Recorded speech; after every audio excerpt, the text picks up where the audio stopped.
Hello everyone, I am very glad that you're joining this story. Subscribe, like and comment. Enjoy the story, smile more often. I was handcuffed in the back of a police car, accused of stealing from my own workplace. The worst part? My brother, the one person who should have had my back, was the real thief, and my entire family chose to believe him over me. It was an ordinary Thursday morning when my phone buzzed on my desk. I glanced at the screen to see my boss's name flashing. Strange, I thought.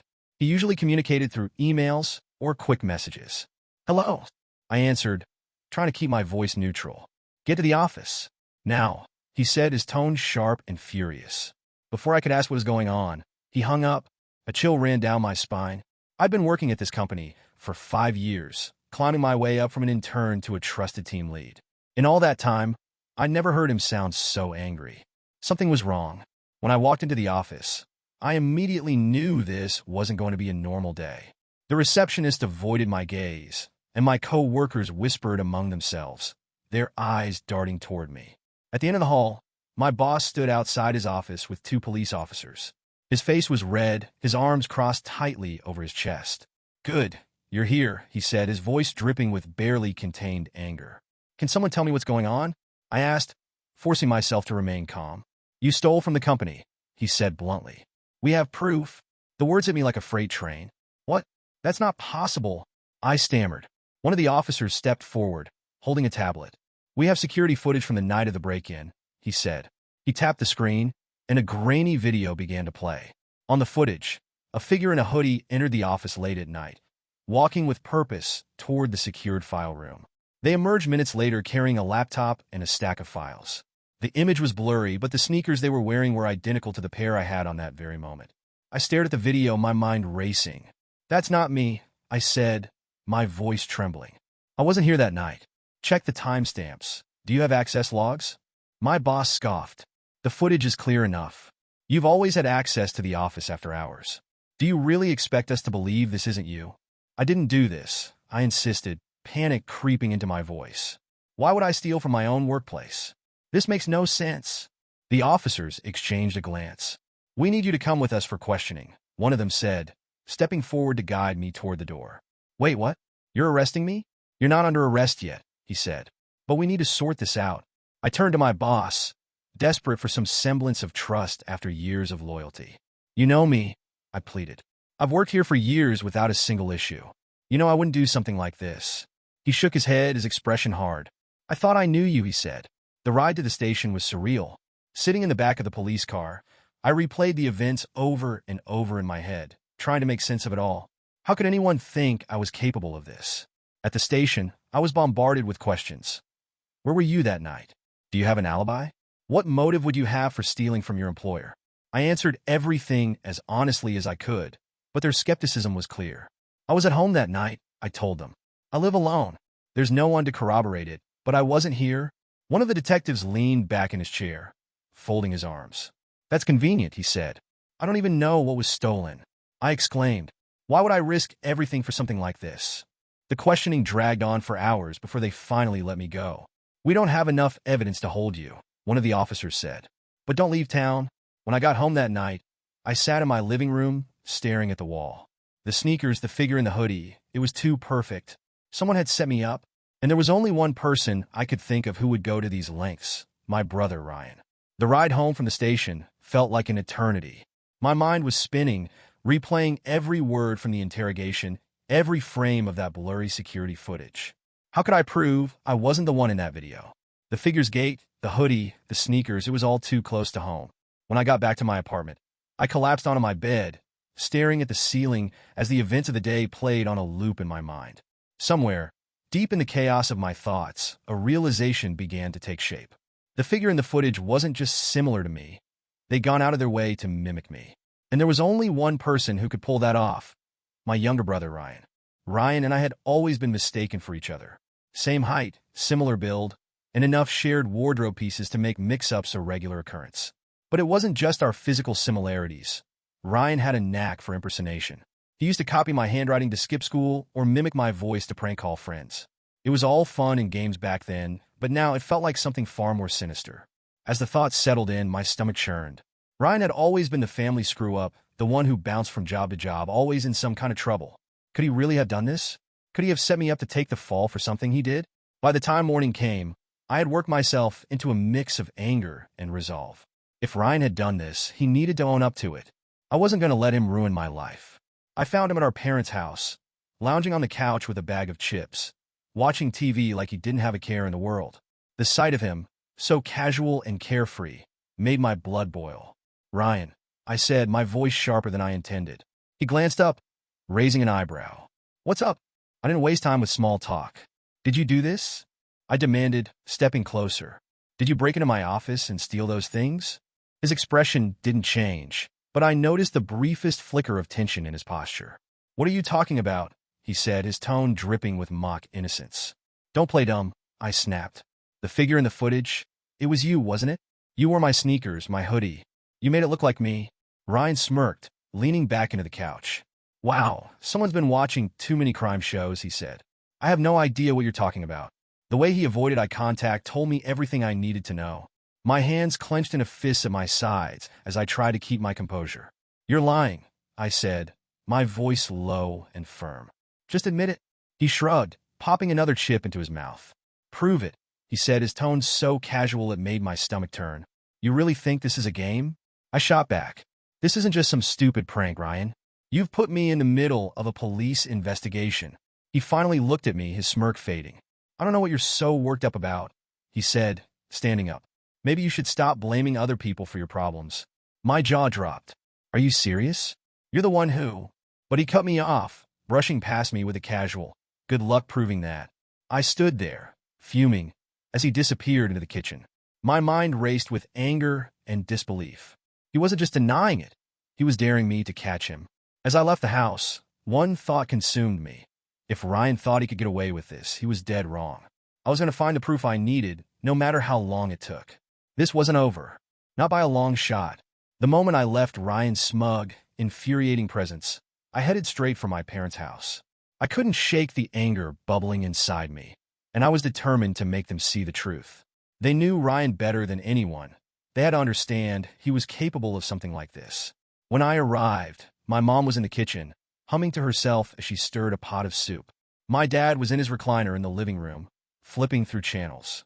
The normalcy of it all only fueled my frustration. "Mom, Dad, we need to talk," I said, my voice sharper than I intended. They both looked up, concern flashing across my mom's face. "What's wrong, honey?" she asked, wiping her hands on a dish towel. I launched into the story, telling them everything. The accusation at work, the security footage, and how the figure in the video matched Ryan's height, clothes, and even sneakers. "I'm telling you," I said, my voice trembling with frustration. "Ryan set me up. He's the one who broke into my office." My mom's face clouded with confusion, while my dad leaned forward, his brow furrowing. But before I could finish, my mom cut in. "Why would your brother do something like that?" she asked, shaking her head. "Because he's jealous," I snapped. "He's always been jealous of me. He's the one who's been in and out of trouble his whole life, not me." "Jealous?" My mom looked genuinely offended on Ryan's behalf. "Ryan may have had his issues, but he wouldn't do something like this. You're jumping to conclusions." I turned to my dad, hoping for some backup. "Dad, you know what Ryan's like. He's always been the one causing problems. You can't seriously believe I'd steal from my own workplace." But my dad's expression hardened. "That's enough," he said, his voice firm. "You don't accuse family without proof." His words hit me like a slap in the face. "Proof?" I repeated, my voice rising. "The proof is in the footage. He wore my clothes, my sneakers. Who else would have done that?" My mom stepped in, her tone softer but just as dismissive. "Honey, you've been under a lot of stress. Maybe you're seeing what you want to see because you're scared. But accusing your brother isn't the answer." I stared at them, stunned. "I'm scared? That's what you think this is about?" They didn't respond, but their silence said everything. I was the eldest, the responsible one who had never given them a reason to doubt me. I'd been the one to get good grades, stay out of trouble, and build a stable career. And yet, here I was, desperately trying to clear my name while they bent over backward to defend Ryan, the screw-up who had spent most of his life making excuses for his mistakes. "Unbelievable," I muttered, shaking my head. "You're really going to take a side? Even after everything?" "Ryan's your brother," my mom said, her voice tinged with disappointment. "You should be supporting each other, not tearing each other down." I felt the sting of her words, but it was nothing compared to the betrayal coursing through me. "I'm the one being torn down," I said, my voice trembling with anger. "And you're letting it happen." My dad stood up, his tone final. "Unless you have real evidence, drop it. This conversation is over." I left their house feeling more alone than ever. The people I'd always relied on, the ones who were supposed to have my back no matter what, had turned against me in favor of my lying, scheming brother. As I drove home, the weight of their betrayal settled heavily on my chest. If my own parents wouldn't believe me, who would? But even as the doubt crept in, one thought kept me going. I would find the evidence I needed. And when I did, they wouldn't be able to deny the truth any longer. I spent the weekend consumed by one goal: proving my innocence. The disbelief from my family and the suspicion from my workplace had left me in a haze of frustration and anger. The only way to clear my name was to find evidence, something concrete that couldn't be brushed aside. My first step was contacting the building manager in my office. "I need access to the full security footage from the night of the break-in," I explained. "I'm trying to clear my name." He was reluctant at first, citing company policy, but after some persistence and a reminder that I was technically still an employee, he agreed to let me view the footage under supervision. For hours, I pored over the grainy footage, replaying the same scenes over and over. At first, it felt hopeless. The figure's face was never visible, and the poor quality of the video made it hard to pick up any distinguishing features. But then I noticed something. A quick flash as the figure reached for the laptop, the hoodie sleeve sliding up slightly to reveal a mark on their wrist. I paused the video, squinting at the screen. It was faint, but it was there, a tattoo. I leaned closer, my heart racing. The design was simple but distinctive, a small, jagged lightning bolt. My mind immediately flashed to Ryan. He'd gotten that exact tattoo a few years ago during one of his rebellious phases. I sat back, my hands shaking. This wasn't just speculation anymore. This was evidence. Armed with this discovery, I went straight to the police station. My heart pounded as I explained what I'd found, showing them the footage and pointing out the tattoo. One of the officers, a man in his 40s with a tired expression, studied the video carefully. "It's a good observation," he said finally. "But it's not definitive." "Not definitive?" I repeated, incredulous. "It's his tattoo. How much more proof do you need?" He sighed, leaning back in his chair.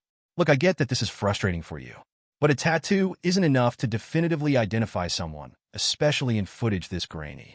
We can't build a case on circumstantial evidence alone." I felt the anger rising in my chest.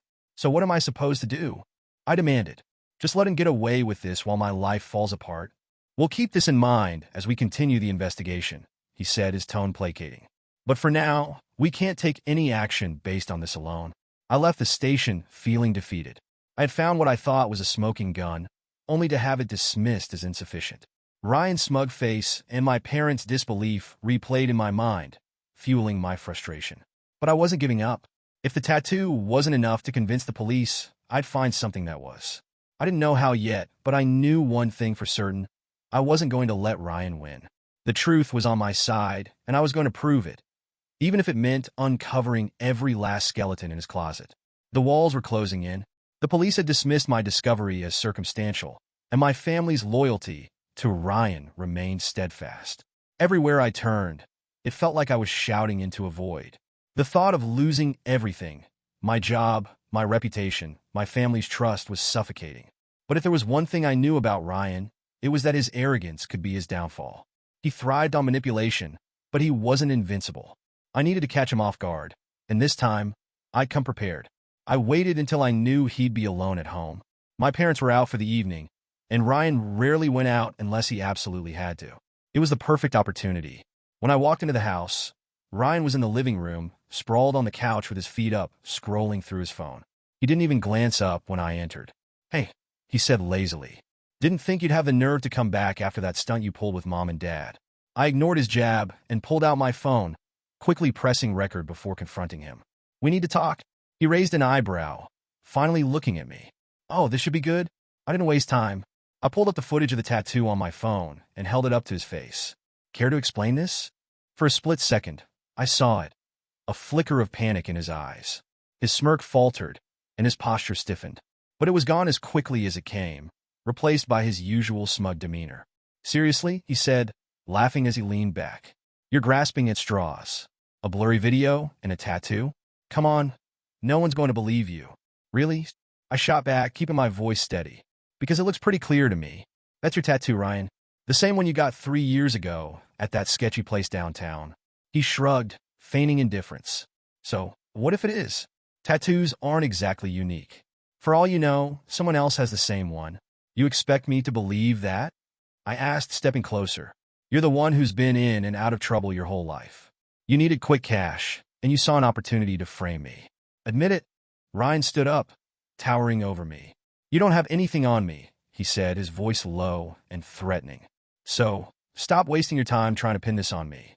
You're just making yourself look desperate. I don't need your confession, I said, my own voice trembling with anger, but refusing to back down. This recording is enough to show that you're scared, that you're trying to cover your tracks. His smirk returned, colder this time. You think that's going to help you? Mom and Dad already think you're losing it, and the cops don't care about your little theories. Face it, you've already lost. I felt a surge of fury at his words, but I forced myself to stay calm. We'll see about that, I said, slipping my phone back into my pocket. As I walked out of the house, my heart was pounding. The conversation hadn't gone the way I'd hoped, but I had something now, a glimpse of Ryan's panic, his veiled threats, his smug confidence that no one would believe me. I replayed the recording later that night, listening to every word, analyzing every inflection in his voice. It wasn't a smoking gun, but it was a step in the right direction. Ryan thought he was untouchable, but he underestimated me. I wasn't giving up. Not now, not ever. I just needed to find the one piece of evidence that would finally bring his lies crashing down. The morning after my confrontation with Ryan, I woke up with a renewed sense of purpose. The recording wasn't the irrefutable evidence I needed, but it was something. Ryan's smug denial and thinly veiled threats were enough to raise eyebrows, or so I thought. My first stop was my parents' house. If anyone should care about the truth, it was them. They had to see what I saw, hear what I heard, and finally understand what Ryan was capable of. When I arrived, my mom was in the kitchen, wiping down the counters, while my dad was outside, tending to the garden. I took a deep breath and walked in, determined to make them listen. Mom, I began, pulling out my phone. I need you to see this. She glanced up, her expression wary. What now? I confronted Ryan yesterday, I said, my tone firm. I recorded the conversation. You need to hear what he said. She hesitated, wiping her hands on a dish towel. What are you trying to prove, exactly? That he's lying, I said, tapping the screen to play the recording. I stood silently as the audio filled the room. Ryan's denial, his mocking laughter, and the faint edge of panic in his voice when I showed him the footage of his tattoo. I watched my mom's face closely, hoping for a flicker of realization, of doubt in Ryan's innocence. But when the recording ended, she didn't look angry or even surprised. Instead, she looked disappointed. How could you do this to your brother? She asked, her voice soft but accusatory. I stared at her, stunned. How could I? I repeated, my voice rising. He's the one who framed me. How can you not see that? Framed you, she said, shaking her head. All I hear is you badgering him, trying to twist his words. Ryan said he didn't do it, and I believe him. You believe him? I exploded. He's lying to you. He's been lying to all of us, and you're just eating it up. That's enough. My dad's voice cut through the tension as he walked in from outside. He looked between the two of us, frowning. What's going on now? Your daughter, my mom said, her tone clipped, is accusing Ryan of stealing from her workplace. Again, I turned to my dad, desperate. I have a recording, I said. Just listen to it. You'll hear the way he dodges my questions, how he practically admits he did it. But my dad didn't even ask to hear it. He shook his head, his expression firm. We've talked about this already, he said. Unless you have concrete proof, you're just stirring the pot. Concrete proof? I shot back, my voice trembling with anger. He left a trail of evidence. The tattoo, the video, the way he couldn't even look me in the eye when I confronted him. How much more proof do you need? My mom stepped in, her voice sharp. Ryan has always had his struggles, but he's family. We don't turn on each other like this. Family? I said bitterly. What kind of family takes the side of a liar over someone who's spent her whole life being loyal to you? You're not being fair, my dad said, his tone disapproving. Ryan's trying to move forward. You're the one dragging him back. I felt the sting of their words like a physical blow. They didn't see me as the victim. To them, I was the villain, the one tearing the family apart. I left the house in a daze, my chest tight with frustration and hurt.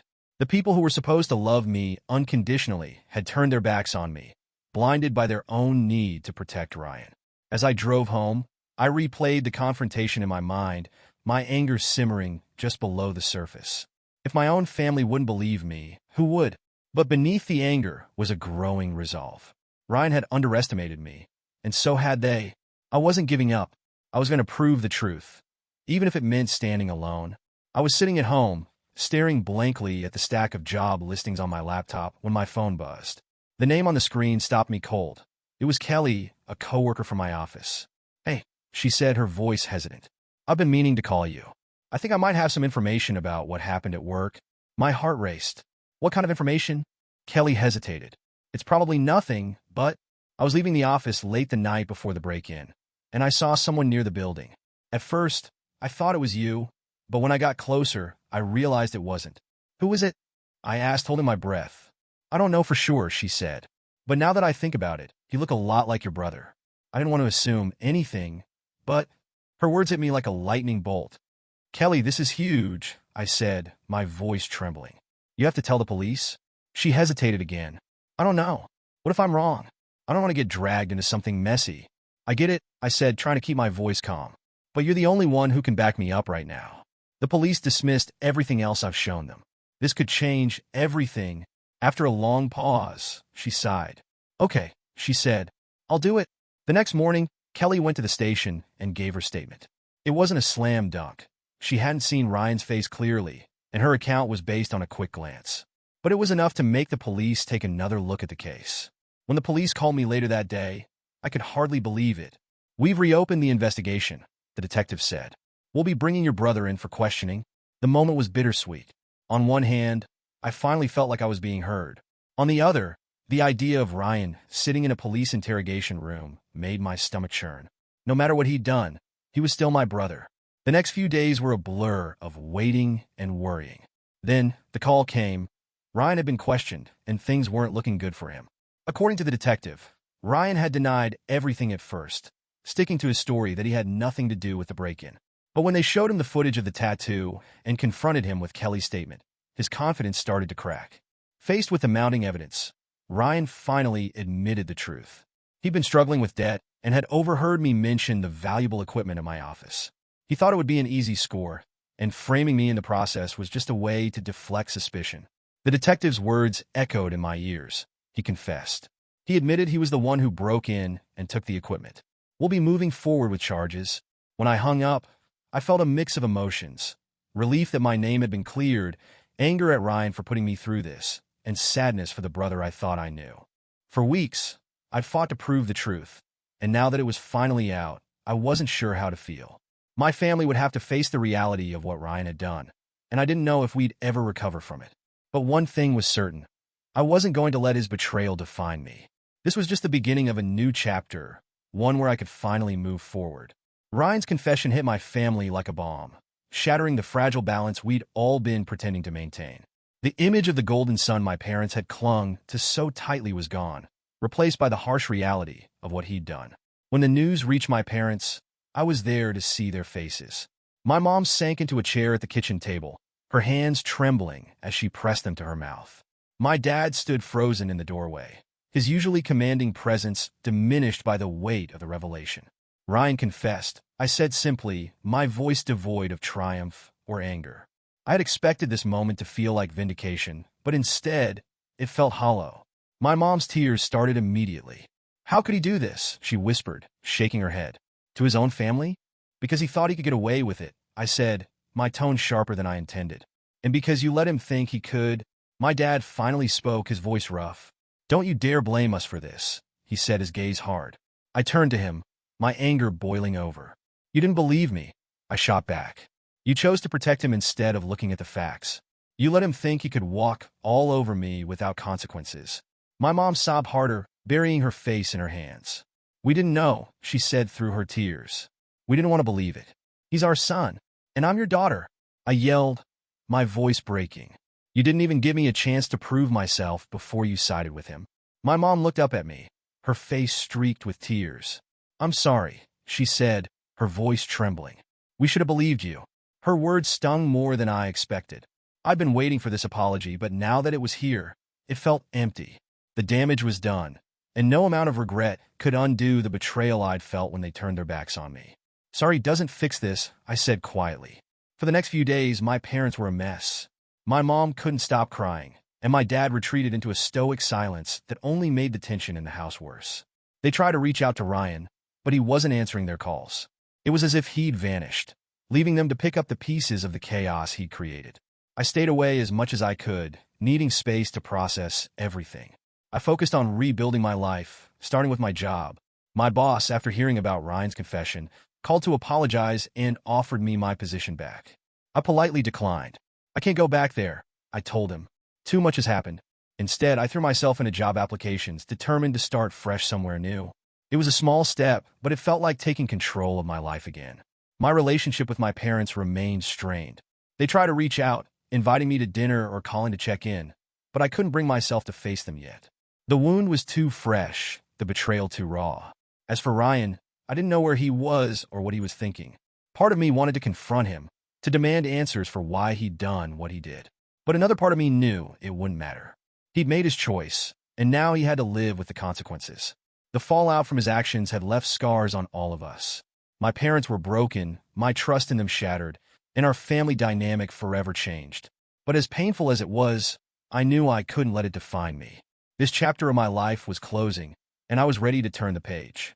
The road ahead wouldn't be easy, but for the first time, I felt like I was walking it on my own terms. When the police officially confirmed Ryan's confession, the news rippled through our family like an earthquake.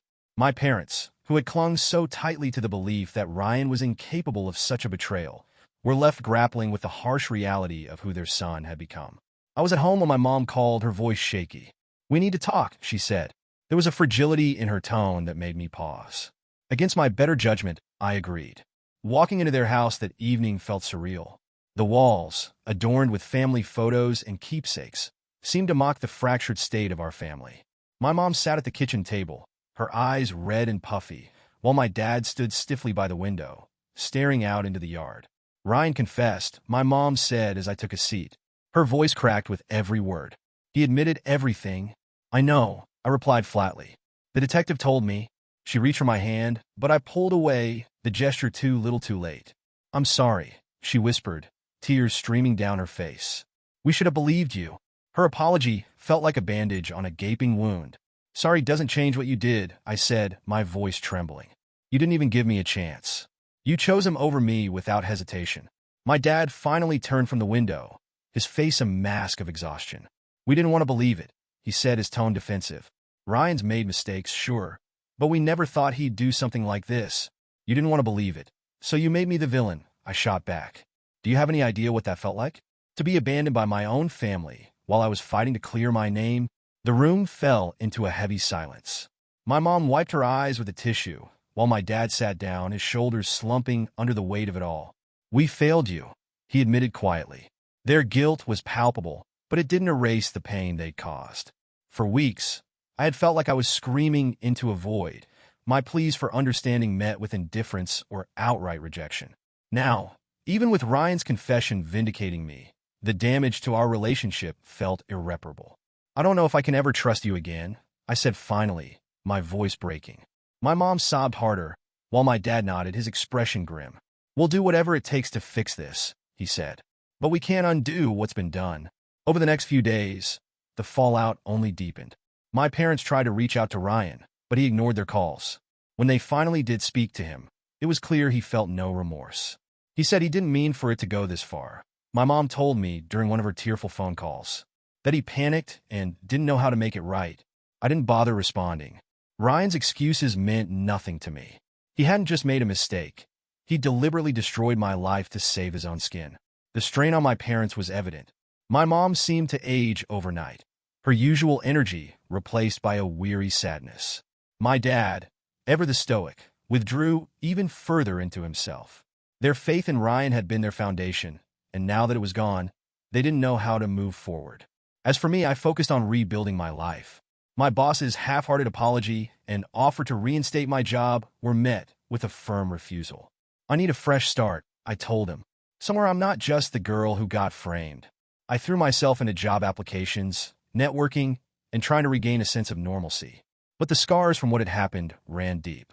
Every time I thought about my parents' betrayal or Ryan's callousness, a fresh wave of anger and sadness washed over me. Despite their repeated attempts to make amends, I kept my distance from my parents. Their apologies, while earnest, couldn't erase the weeks of feeling abandoned and alone. I wasn't sure if I'd ever fully forgive them. The truth was out, and my name was cleared, but the cost had been enormous. My family was fractured, my trust shattered, and the path forward uncertain. Still, I knew I couldn't let Ryan's actions define me. I had spent weeks fighting for the truth, and now that it was finally out, it was time to focus on my own healing. The road ahead wouldn't be easy, but for the first time in weeks, I felt a glimmer of hope. The truth had set me free, and now it was up to me to decide what came next. In the weeks and months that followed Ryan's confession, I found myself reflecting on everything that had happened. The betrayal, the disbelief, the fight to prove my innocence. It had all left scars that would never fully heal. But it had also taught me lessons I never expected to learn. Trust, I realized, is a fragile thing. I had always believed my family would stand by me, no matter what. That belief had been shattered, but it had also forced me to reevaluate what trust meant and who truly deserved it. Most importantly, I learned how vital it is to stand up for yourself, even when it feels like the whole world is against you. For weeks, I had fought alone, fueled only by my own conviction and the need to reclaim my life. That fight had been painful, but it had also shown me a strength I didn't know I possessed. My family was still reeling from the fallout.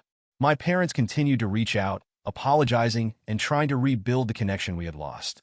I accepted their gestures cautiously, knowing it would take time, if it was even possible, to fully trust them again. Ryan, on the other hand, remained distant. I heard through the grapevine that he was struggling to fulfill the restitution order, taking odd jobs and barely scraping by. Part of me felt sorry for him, but the anger lingered. I wrestled with the idea of forgiveness. Was it something Ryan deserved, or was it something I needed to give for my own peace of mind? In the end, I decided forgiveness didn't mean reconciliation. It meant letting go of the weight he had placed on my shoulders and refusing to let his actions define my future. Moving forward wasn't easy, but it was necessary. I focused on the things I could control: my own healing, my own happiness, and my own path. My new job at the nonprofit became a source of fulfillment. Every project felt like a step towards something meaningful, a way to turn the pain I'd experienced into something positive. My coworkers didn't know my history, and that anonymity was freeing. For the first time in months, I felt like I was building something without the shadow of Ryan's betrayal hanging over me. Outside of work, I found joy in the little things: coffee with friends, long walks in the park, evenings spent curled up with a good book. These small moments reminded me that life could be beautiful, even after so much pain.